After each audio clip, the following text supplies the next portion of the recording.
Well, hello there. I'm the old Growler, Pete LaFrance. Welcome to Meeting Expectations Special Edition.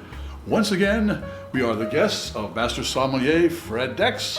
Fred, introduce yourself. Thank you, old Growler. My name is Fred Dex, aka the Juice Man, beer lover, wine guy, and it's always great to have you over to my humble abode here in Brooklyn. We're neighbors, and we've been checking out some classic IPAs today. So this is one I added to the mix for you, and I'm interested to see what your thoughts are, and does this meet expectations?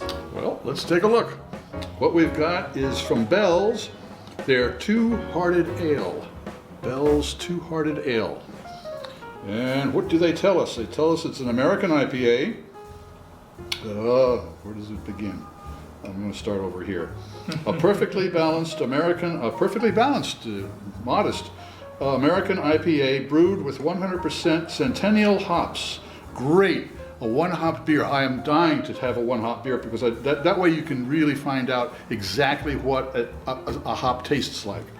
Yeah. Centennial hops and bursting with aroma ranging from pine to grapefruit. Now, grapefruit usually is Cascade, so it's going to be interesting to me to feel the difference between the Cascade and this Centennial. Yeah. Okay, what else does it tell us? Do we have an alcohol by volume up here somewhere? 7% by volume, and it has a shelf life of 6 months, and I do believe it was packaged.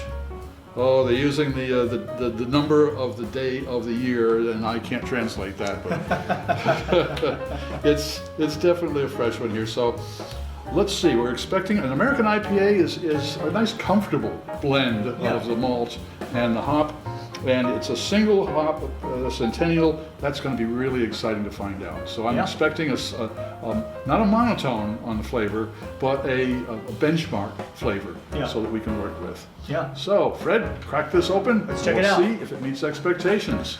Well, I remember one of my guys who worked with me about a decade ago was like, you have to check out this brewery, Bell's. You have to check out this Two Hearted Ale. It's from Michigan. And I'm like, Michigan?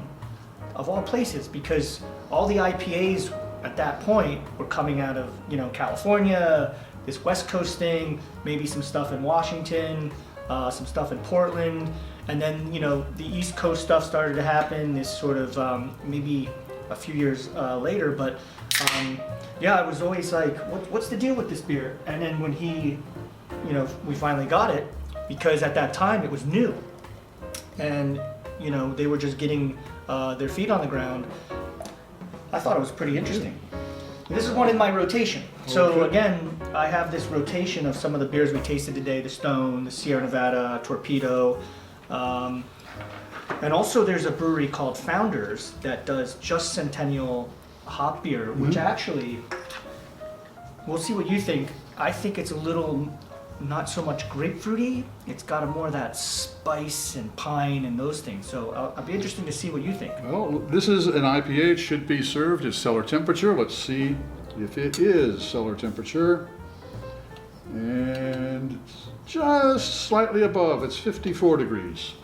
So it could enhance some of the flavors.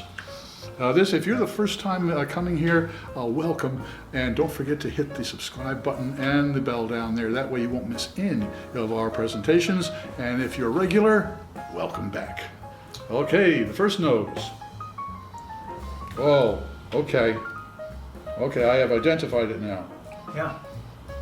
A lot of citrus oil. Centennial. Yeah.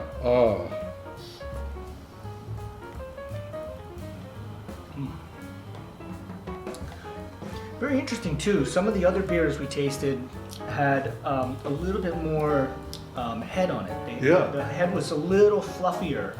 Well, now it's starting to come back a little bit, but it's sort of up and down. It is. It's got some nice carbonation to it. Yeah. Okay, first sip.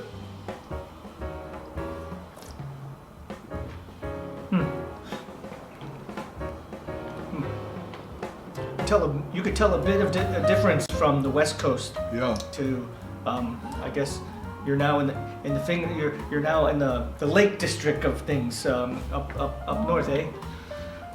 Wow. I'm mapping out a flavor memory from this. Yeah. This is really, it's similar, I would imagine, it's similar to me to single malts rather than blends. Yeah. Because blends are just fine and that's what they're there for. Yeah. But a single malt, you can hear that one note, but it's not a monotone. It varies in that note. Well, again, I'll go back to this sort of spice. This almost has like a cedary, to me it's like, again, these essential oils, like, but it's like more of a savory, frankincense-y. It's not a bitter. It's not bitter, but it's like incense-like in a way, or potpourri. Sandalwood. Sandalwood, something like this. Yeah, and that's sort of what I get with this Centennial, this Centennial hop. It's not fruity. It sort of straddles a line between fruity and then a little bit of this sort of sandalwood. It's not musky, but yeah, sandalwood's good. It's got the rasp on the tongue of oil, and a slight flavor of almost peach. The pit. Yeah. Pit. Yeah. Yeah. Wow.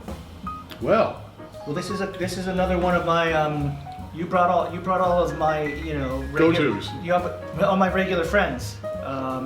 So I pick these normally up. These cans, I'll just pick them up in a 12-pack and mix and match, and that's the best deal, by the way. I can To imagine. get a 12-pack of these, Oh yeah. I think they're about $22 here in Brooklyn, and yeah, it keeps me going for a few days. That'll do it. Well then, we can definitely say that Bell's Two Hearted Ale meets expectations. Yes, sir. Cheers.